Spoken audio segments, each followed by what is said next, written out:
Right. So I think we've all been there, right? You know that moment when you look at your to-do list Yeah. and it just feels like it's a mile long. It doesn't even matter what it is, whether it's like that side hustle you've been meaning to start, Right. or maybe it's finally getting serious about writing that book that's been in the back of your mind for like forever. Yeah. Or maybe it's, getting in shape, finally learning a new language, or even just like Yeah. getting your sock drawer organized. Sock drawer. I mean, it feels like there's this default setting in our brains, Right. go big or go home, right? Yeah. That switch flips and you get all this energy like, I'm going to do this. That initial burst, yeah. But then, and I think this is the universal part, reality sets in. And that huge goal, that big plan, it just feels massive. It's daunting. It's daunting. And then that initial spark kind of fizzles out. Yeah. Things stall. And you just start wondering, why can't I just stick with this? Yeah. The intention is there, but then the follow through. Exactly. And it's so frustrating, right? Absolutely. And I think it's interesting how we tend to, as a culture, almost glorify these big, sudden changes. Oh, totally. Like the overnight success stories, those complete transformations. Before and afters. Yeah, exactly. And it creates this expectation that real change needs to be this dramatic, huge immediate event. Yeah. But when you think about how our brains actually work, how they adapt to new things, that kind of intense upheaval often just backfires. It's like hitting the brakes. Our brain's natural resistance system kicks in. Yeah. It's almost like a self-sabotage. Totally. And that brings us to what we're really digging into today, which is Kaizen. Okay, Kaizen. So you might have heard of it. It's a Japanese philosophy, often used in business. But at its core, it's about continuous improvement. It's this ongoing process of just making things better. Right. And what really grabbed my attention is that it takes a totally different approach to change. Yeah. Instead of those overwhelming leaps, it's all about taking ridiculously small steps. Tiny, almost insignificant. Almost insignificant, yeah. So that raises the question then, how do we move beyond just the buzzword, right, and really understand those deeper principles of Kaizen? Yeah. Because it's not just about making small changes. It's really a whole way of thinking that can really impact so many areas of your life. Exactly. So for this deep dive, we're going to be looking at this book, Tiny Steps, Giant Leaps by Greg Kretsch. Tiny steps, giant leaps, okay? It really explores this whole Kaizen philosophy, and we're going to unpack what Kaizen actually means, what it stands for. The philosophy behind it. The philosophy, exactly. Yep. And then we'll get into the psychology of why these tiny changes, which seem so small, can be so powerful. How do they actually affect our habits and even our brains? Right, the science behind it. Yeah, the science behind it. But then we got to get practical, right? Yeah, of course, the how-to. Exactly. How do you apply it? How do you even find those little areas in your day-to-day where you can improve? Yeah, where do you start? And then how do you figure out those micro steps? The ones that actually feel, like the book says, too small to fail. Yeah, that's a great phrase. Right. But then it's all about staying consistent. Right? The key. So we'll talk about how tracking your progress, even those tiniest bits, and celebrating those mini wins, keeps you going. Because that's where the motivation comes from. Exactly. And look, we all know there are hurdles along the way. Oh, absolutely. Roadblocks. Impatience kicks in. You hit those plateaus. Yeah, it's inevitable. So we'll talk about some strategies for dealing with those. Yeah, the strategies are essential. But ultimately, what we want to understand is how do those tiny, almost invisible daily actions actually lead to the big results you want? It's like the ripple effect. It is. Those small actions expanding outward. Exactly. So the goal here for you listening right now is to really grasp how you can use this Kaizen philosophy to let go of that feeling of being overwhelmed and actually make some headway on your goals. Right. Make it tangible. And not through some crazy, unsustainable push, but through those small, consistent steps. Yeah, and maybe even, dare I say, enjoyable steps. Enjoyable. That's absolutely, better. Because if it's enjoyable, you're more likely to stick with it. Exactly. So let's dig into some of the insights from Tiny Steps, Giant Leaps. All right. I'm excited to hear what it says. It's really interesting how the book talks about this overwhelm epidemic. Overwhelm epidemic, huh? Yeah. And it paints this picture of our modern lives just being like bombarded with demands and expectations. Yeah, constantly. And it's like our natural reaction is to just feel stuck. Yeah, paralyzed. Paralyzed. Yeah. And it's like that all and nothing thinking. Right. It's almost like it's fueled by that external pressure. I need to do everything perfectly right now. Yeah. And it sets us up to fail. Totally, because it's not sustainable. It's not sustainable at all. I mean, think about it. It's like Monday morning hits, and it's just like, bam. Oh, I know that feeling. Right. The inbox is overflowing. The to-do list is a mile long. And all those ambitious goals you set for yourself the week before. They feel like they're weighing you down. Yeah, like lead weights. Lead weights.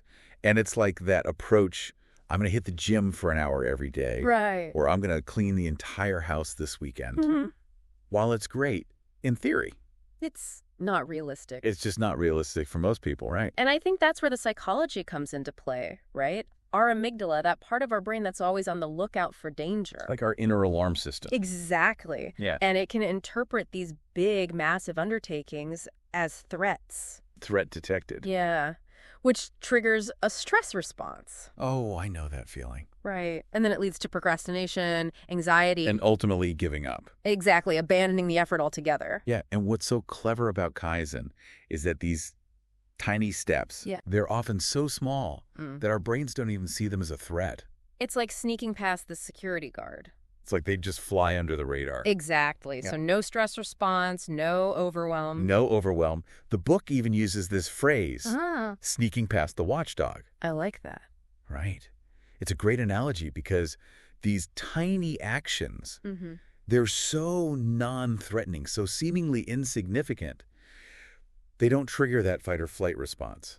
It's like a gentle approach to change. Exactly. And the book has these examples that are like almost laughably small. Oh, give me an example. So instead of work out for an hour, a Kaizen step might be do one push-up. Wow, that's tiny. Right? Or instead of completely clean a garage, it's organize one shelf in the garage. Yeah, so small it almost seems pointless, right? It's like, how can that possibly make a difference? Exactly, that's what I'm thinking. But that's the whole point, right? Okay. The power isn't in that single action, it's in the consistency. And the cumulative effect of doing it over and over. It's the compound effect. Yes. Right. It's the magic of compounding those tiny positive actions day after day. Okay, that's starting to make sense. And it's interesting, if you think about where Kaizen came from, it didn't come from some, theoretical idea. Oh. Where did it come from? It actually came from post-World War II Japan. Interesting. A time when things were really tough. Right. Limited resources. Yeah. Japanese companies, they were facing all these limitations, right? Scarcity of resources needed to be super efficient, but they could just invest tons of money. So they had to be creative. Exactly. Okay. So they focused on making continuous, small improvements. I see. And they involved everyone in the process. That's a great example of how small, consistent changes can really lead to progress. It is. Even when you don't have a lot of resources. Yeah, even when you're starting with very little. Right, because it's not just about factories and assembly lines. Yeah, it's broader than that. It's a whole mindset. So how does the book break down the fundamental idea of Kaizen? So the idea is pretty simple. Okay. Kai translates to change or revision, and then means good or for the better. So literally it means change for the better or continuous improvement. Okay, that makes sense. And the emphasis is on the ongoing evolving process of making things a little better each day. It's about gradual evolution, not revolution. Exactly. I like that. So the book lays out some key principles behind this philosophy. Okay, what are they? Well, first there's this idea of incrementalism. Small steps are the foundation. Okay. Then there's continuity, which means it's an ongoing commitment. Not a one-time thing. Not a one-time thing, right? Makes sense. Inclusivity, which means you apply this mindset to all areas of your life. Right, so it's not just work, it's everything. Everything. And then there's this really interesting one, process orientation. Process orientation, okay. It means focusing on the methods you use, not just the outcome. Ah, interesting. The idea being that if you improve the process, the results will naturally follow. Yeah, that makes sense. Focus on the how, not just the what. Exactly. And that part about focusing on the process really stuck with me. Yeah, I can see why. It's about looking at how you're doing things right now. Not judging yourself for not reaching some big goal, but just asking, okay, how can I tweak this a little bit? What can I do to make this slightly easier or more efficient? Yeah, exactly. Right. And the book also talks about this idea of non-judgmental observation. Non-judgmental observation, right? Approaching things with curiosity, like asking, why is this happening? Instead of getting frustrated. Yeah, that's a much more constructive approach. It is. So it sounds like Kaizen is all about those small tweaks and adjustments. Yeah, and it also emphasizes questioning assumptions. Questioning assumptions, okay. So like always looking for those little opportunities to improve. Is there a slightly better way to do this? What tiny adjustment could make this more effective? I like that. Right. And then there's this idea which seems kind of counterintuitive. It's called standardizing first. Standardizing first. How does that work? So basically, you establish a baseline, even if it's not perfect. Right. So you have a consistent starting point to improve from. Because if things are always changing, it's hard to measure progress. Exactly. You can't really improve something that's constantly in flux. Yeah, that makes sense. And the book makes a clear distinction between Kaizen and innovation. Oh, interesting. Which it calls kaikaku. Kaikaku. So innovation is that big radical change. The disruptive stuff. The disruptive stuff, right? Yeah. But Kaizen is the small, incremental, continuous improvement. Okay, so two different approaches. Two different approaches. Both are valuable. But Kaizen is really powerful for personal growth. Yeah, I could see that. Because it's accessible, it's sustainable. It's less intimidating. It's less intimidating, yeah. And it can have a big impact without needing a ton of resources or taking huge risks. That's really appealing. It is. So now, let's dive into the psychology behind why these tiny changes are so effective. Okay, let's get into the science. So remember our friend the amygdala? Oh, yeah, the fear center. The fear center. Well, it's constantly looking for threats. Right, always on high alert. And big changes can feel threatening to it. But these micro steps, they're so small. They slip right by. They go unnoticed. It's like they bypass the brain's natural resistance to change. That's pretty clever. Right. It's like we're tricking our brains into accepting change. In a good way. In a good way, yeah. So we're essentially hacking our brain's wiring to make change easier. Exactly. And then there's this whole thing about momentum and small wins. Oh, yeah. That's a powerful concept. Every time you complete a tiny Kaizen step, no matter how small, your brain releases a little bit of dopamine. The feel-good chemical. The feel-good chemical.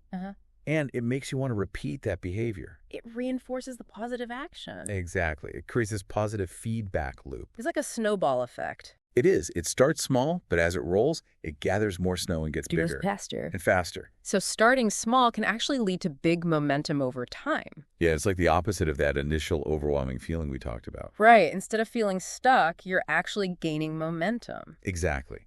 And this ties into the science of habit formation. How so? The book says one of the key principles of building new habits is to make them as easy as possible. Right. Reduce the friction. Reduce the friction, yeah. And that's what Kaizen's all about. Lowering that activation energy. Exactly. It's like floss one tooth feels way less daunting than floss your entire mouth. Oh, yeah. Much less intimidating. Right. Or meditate for 1 minute is way more doable than a 30-minute session. So it's about making the starting point so easy that you can't say no. Yes. And that's important because willpower is a limited resource. We only have so much of it. We only have so much. So when we try to change everything at once, we burn out. We burn out, we get decision fatigue, and then we give up. Right. It's like trying to run a marathon without any training. Yeah, exactly. But Kaizen, by focusing on just one or two tiny improvements, it simplifies things. It simplifies things. Yeah. And it frees up that mental energy. So you can actually stick with it. Yeah, so you can stick with it. And there's also this connection to the idea of a growth mindset. Oh, yeah, that's a powerful concept. So it's this belief that our abilities can be developed through effort and consistency. Right, that we can grow and improve. And since Kaizen is all about continuous improvement, it naturally fosters that growth mindset. It does. It's like if a tiny step doesn't work out, you don't see it as a failure. You don't see it as a failure. You just adjust and try something else. It's about experimentation and learning. Exactly. You become more resilient. So we've talked about the why of Kaizen. Now let's get into the how. Right. How do we actually use this in our lives? That's the million-dollar question. The book says it's important to become a mindful observer of your daily routines. Ah, interesting. To actively look for those little points of friction. Friction? Yeah. Those inefficiencies or even just minor annoyances. So it's about paying attention to those things we usually ignore. Exactly. It's about honing your observational skills. Oh, okay. I like that. Like really noticing those everyday moments that usually just blend into the background. So specifically, what should we be looking for? So the book says to look for moments of friction. Friction, okay. Like those tasks you put off or that feel unnecessarily difficult. Procrastination points. Yeah, procrastination points. Right. And then there are points of delay. Delay, okay. Like those little things that slow you down throughout the day. Got it. And then there are areas of waste. Waste, like where we're losing time or energy. Time, energy, resources, yeah. And even those little annoyances that bug you. The little things that add up. Add up. So it's not just about what's going wrong. Yeah. It's also about recognizing those gaps between our intentions and our actions. Oh, that's a good one. You know, those times when we want to do something, but we don't actually do it. Yeah. The book has some good examples. Like what? Like, wanting to drink more water, but always finding your glass empty. Oh, yeah. I'm guilty of that. Or wanting to read before bed, but ending up scrolling through your phone. I think we've all been there. Right. So are there specific areas of life where this Kaizen approach is particularly useful? Oh, yeah. The book talks about several. Okay, like what? So things like your morning and evening routines, your work or study habits, Okay. your overall health and well-being, Yeah, that's a big one. the organization of your home. Right, decluttering. Decluttering, yeah. Learning new skills, even your finances and relationships. Wow. So it really can apply to pretty much everything. Pretty much everything. It's about becoming like a gentle investigator in your own life. I like that analogy. And once you start paying attention, the book gives you some helpful Kaizen questions to ask yourself. Okay, give me an example. So, about any task or routine, you can ask, what's one tiny thing I could do to make this easier? Okay, that's a good one. Or is there even one small step I could eliminate? Eliminate. Interesting. Or how could I save just 30 seconds or a minute in this process? So it's about those micro efficiencies. Exactly. I like that. And I really like how the book talked about adapting the 5 whys technique. The 5 why. Yeah, so for those really stubborn points of friction, you just keep asking why. Okay. Like 5 times in a row. To get to the root of the problem. Exactly, to uncover the root cause. And then you can come up with a Kaizen solution. Yeah, and often the solution is something surprisingly small. Okay, that's fascinating. It is. The book has this example about procrastinating on a weekly report. It's really insightful. So for someone listening who wants to try this out, what's the first step? Okay, so the first step is to just pick one area in your life. Just one. Don't try to change everything at once. Right, start small. Start small. Pick something that feels manageable, maybe even a little insignificant. Okay. Observe it for a day without judgment. Just observe. And start asking yourself those Kaizen questions. Okay, got it. So once you've identified that area, what's next? Then comes the fun part. Defining your micro step. Micro step. Okay. This is where things get real. Yeah, where the rubber meets the road. Exactly.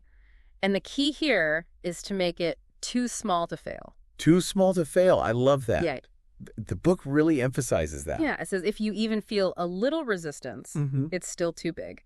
You got to break it down further. Break it down until it feels almost silly, like ridiculously easy. Okay, so no excuses. No excuses. All and right. it has some great examples, like instead of meditate for 10 minutes every morning, the micro step might be sit on my meditation cushion for 1 minute each morning. Wow, that's tiny. Right. Or even smaller, put my meditation cushion in a visible spot each morning. Okay, so the goal is to remove any barriers. Any barriers. Make it so easy that saying no is harder than just doing it. Exactly.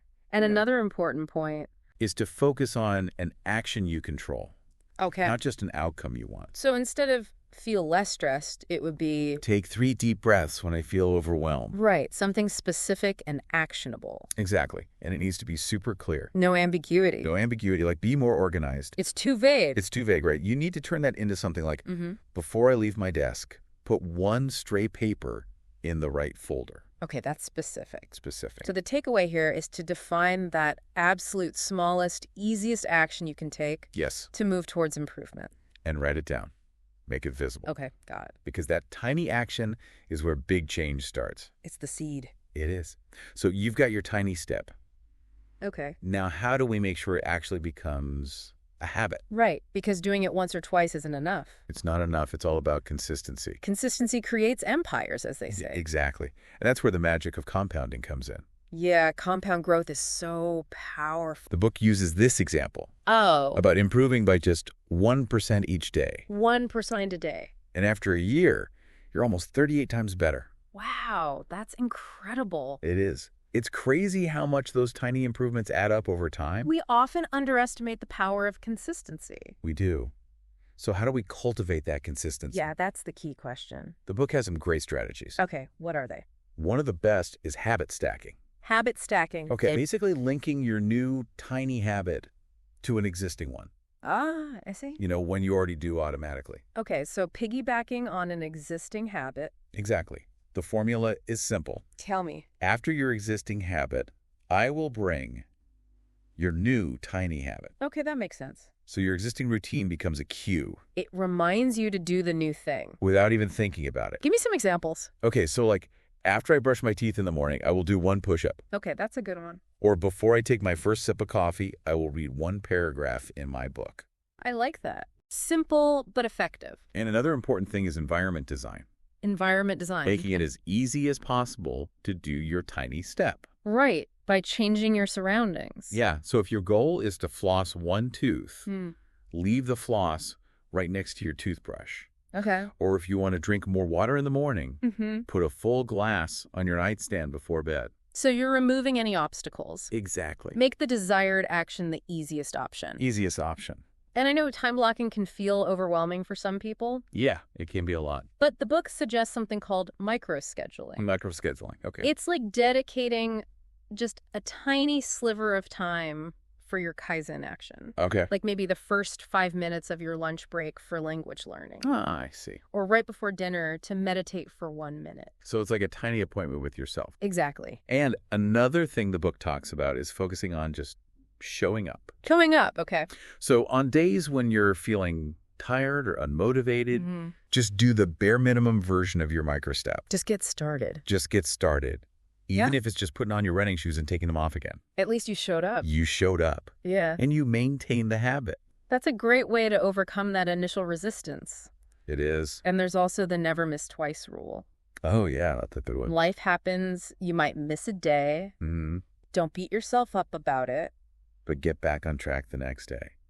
Missing once is okay. Missing twice starts to become a pattern. It can derail your progress. So stay vigilant. And finally, patience. Patience. Yeah. Kaizen is a long game. It's not about instant gratification. It's not. Yeah. Don't rush to increase your step size. Right. Let consistency be the win for a while. Trust the process. The results will come.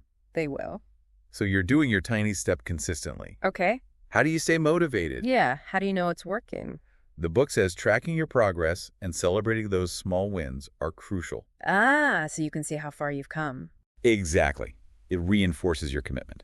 Okay. How do we track effectively? Tracking doesn't have to be complicated. Good. The book talks about the calendar method. The calendar method, okay. Like Jerry Seinfeld used to do. Ah, I've heard of that. You just mark an X on a calendar for each day you complete your step. Okay. The goal is to keep that chain of X's going. No broken chains. No broken chains. I like that. There are also apps and notebooks you can use. The method doesn't matter as much as actually doing it. Exactly. Just find something that works for you. So initially, what should we be tracking? Just consistency. Consistency. Did you do the step or not? Yes or no? Yes or no? Don't worry about the details at first. Just focus on building that habit. Exactly. And celebrating those small wins. Oh, yeah, that's important. Even for those tiny steps. It creates positive associations with your new habit. Okay. It doesn't have to be a big celebration. Just a little acknowledgement. Yeah, like a mental high five. I did it! I did it. Or maybe a small treat after a certain streak. Yeah, something to look forward to. And our tracking method can actually help us improve the process itself, right? It can. Because you can look back and see what's working and what's not. Yeah, like, are you consistently hitting your target? If not, maybe adjust the step or the cue. To give you valuable data. Data-driven Kaizen. I like that. So we've talked about the good stuff, but what about the challenges?